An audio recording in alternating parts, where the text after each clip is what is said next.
شیخ جزاک اللہ، بس آخری ایک سوال پوچھنا چاہوں گا. بہت سے لوگ یہ سوال کرتے ہیں کہ قرآن کو کہاں سے پڑھنا شروع کریں؟ کیا مکی سورہ 30ویں پارے سے ہم ٹرانسلیشن پڑھنا شروع کر دیں یا سورہ فاتحہ سے ہی شروع کریں؟ اور آپ کے نزدیک میں پرسنل آپ سے پوچھنا چاہوں گا بیسٹ ٹرانسلیشنز بھی کچھ بتا دیں، کچھ مختصر اگر کوئی تفسیر پڑھنا چاہے اس پہ بھی گائیڈ کر دیں. دیکھیں جی، سب سے پہلی بات تو یہ ہے کہ قرآن کو کہاں سے شروع کرنا چاہیے.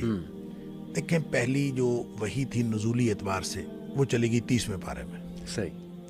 تو اس کا مطلب ہے نزولی ترتیب اس وقت کی حکمتوں کے مطابق تھی.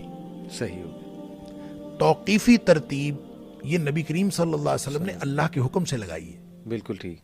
ٹھیک ہے، یہ کسی انسان کی دیوی ترتیب نہیں ہے. یہ لوح محفوظ والی ترتیب توقیفی نبی کریم اس کو توقیفی اس لیے کہتے ہیں کہ نبی کریم صلی اللہ علیہ وسلم کی روایت پر موقوف ہے.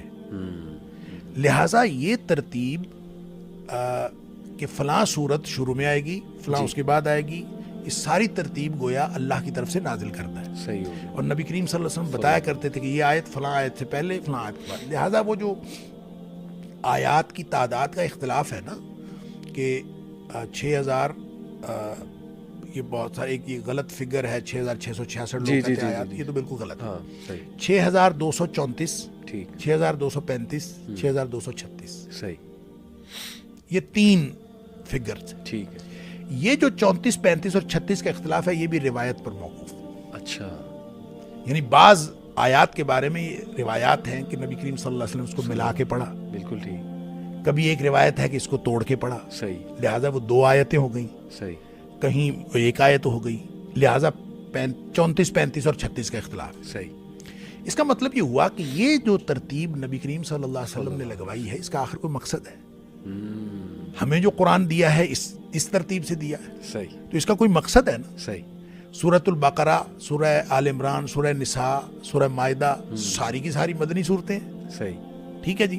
لہٰذا بعض علماء کا خیال بھی یہ ہے کہ پہلے مکی صورتیں پڑھنی چاہیے، 30ویں پارے سے شروع کرنا چاہیے. جی. حفظ والے خیر اساتذہ جو شروع کرواتے ہیں بیک سے، اس کا تو میرا خیال ہے ایک لاجک بنتی ہے کہ چھوٹی صورتیں پہلے بچوں کو آسانی سے یاد ہو جاتی، انکریج کرنے کے لیے. وہ تو خیر بات سمجھ میں آتی.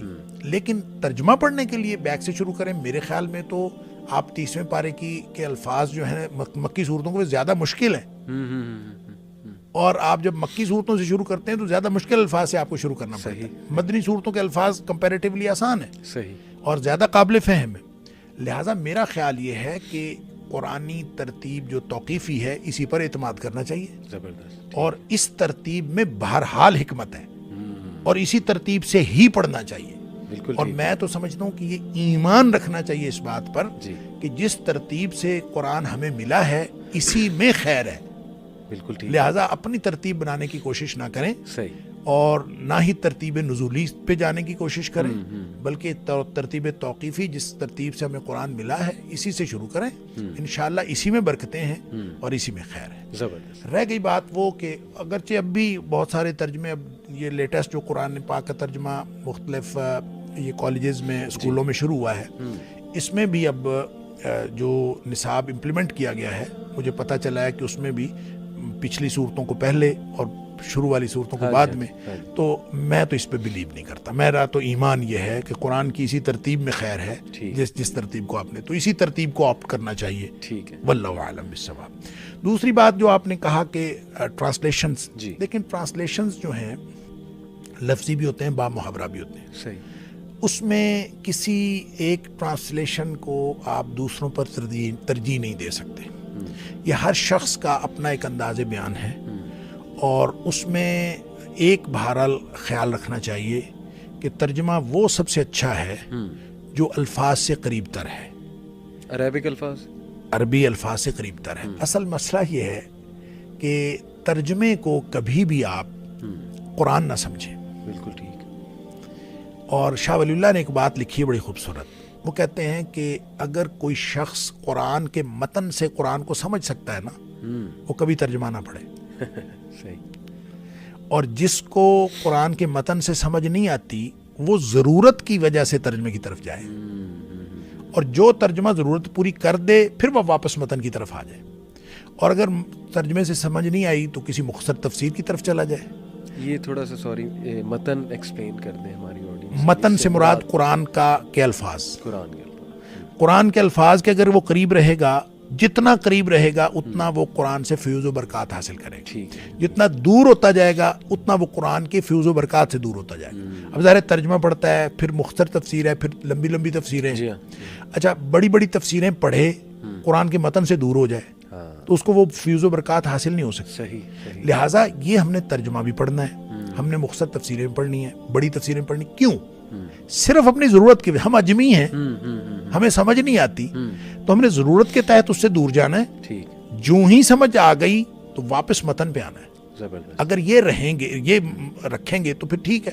باقی جو جہاں تک بات ہے ترجموں کی، تو ترجمے دیکھیں معانی القرآن دارالسلام سے چھپا ہے، لفظی ترجمہ بھی ہے، اس میں باب محاورہ بھی ہے، وہ بڑا اچھا ترجمہ ہے.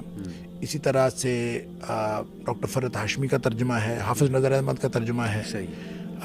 اس کے علاوہ بھی دیکھیں ہمارے با محاورہ ترجموں میں بہت جو ایک معروف ترجمہ ہوا وہ فتح محمد جالندری کا، یہ جو سارے مکاتب فکر کے ہاں بڑا معروف رہا، اگرچہ اس کے اندر بھی بہت سارے لوگوں کو اعتراضات ہیں. دیکھیں ترجمے کے اعتراضات کبھی ختم نہیں ہو سکتے، ہر ترجمے میں آپ کو اعتراضات نکل آئیں گے. اس کی وجہ یہ ہے کہ ہر زبان کا اپنا ایک تقاضا ہوتا ہے. بالکل. اور جو عربی زبان کا تقاضا ہے اس کو آپ اردو زبان میں صحیح معنوں میں بیان کر ہی نہیں سکتے. لہذا ہر شخص اپنے حساب سے اس کو بیان کرنے کی کوشش کرتا ہے. وہ کسی ایک جگہ سے صحیح ہوگا، کسی دوسری جگہ سے کمزور ہوگا، کسی دوسری جگہ سے زیادہ مضبوط ہوگا. تو یہ میں نہیں سمجھتا کہ میں تو کسی کو کوئی ترجمہ ریکمینڈ نہیں کرتا. میں تو یہ کہتا ہوں کہ آپ قرآن کے متن کو، ٹیکسٹ کو سمجھنے کی کوشش کریں. وہ آپ کو ایک ترجمے سے سمجھ آتا ہے یا دوسرے سے سمجھ آتا ہے یا چوتھے سے سمجھ آتا ہے، وہ ضرور پڑھیں. اور اگر وہاں سے نہیں سمجھ آتا تو پھر کوئی مختصر تفسیر پڑھیں. مختصر تفسیر سے اگر سمجھ آ جاتا ہے تو پھر واپس آ جائیں ٹیکسٹ پہ، نہیں تو پھر آپ لمبی تفسیر پڑھ لیں، پھر واپس آ جائیں. جتنا زیادہ آپ قرآن کے ٹیکسٹ کے قریب رہیں گے تو بہتر یہ ہے کہ عربی سیکھیں. عربی سیکھ کے خود اس کو سوچ سمجھ کے پڑھنا شروع کریں. یہ زیادہ بہتر ہے بجائے اس کے کہ آپ ترجموں کے، اردو ترجموں کے اوپر کسی کے بھی ترجمے پہ اعتماد کرنے کی ضرورت نہیں ہے. خود عربی سیکھیں اور اس کو سوچ سمجھ کے پڑھنے کی کوشش کریں. انشاءاللہ اس میں زیادہ خیر و برکت. انشاءاللہ. جزاک اللہ خیر شیخ، بہت مزہ آیا. یقین کریں امید ہے کہ بہت سے کنسیپٹس لوگوں کے کلیئر بھی ہوں گے، اور بہت سی چیزیں کافی عرصے سے ڈسکشن چل رہی تھی تو آپ نے بڑے اچھے سے کلیریفائی کیا کمپریہنسولی. اللہ تعالیٰ آپ کے علم میں، عمل میں برکت ڈالیں. انشاءاللہ تعالیٰ آپ کو دعوت بھی دیتا رہوں گا. تو بہت بہت شکریہ شیخ. بارک اللہ فیک. السلام علیکم ورحمۃ اللہ وبرکاتہ. وعلیکم السلام.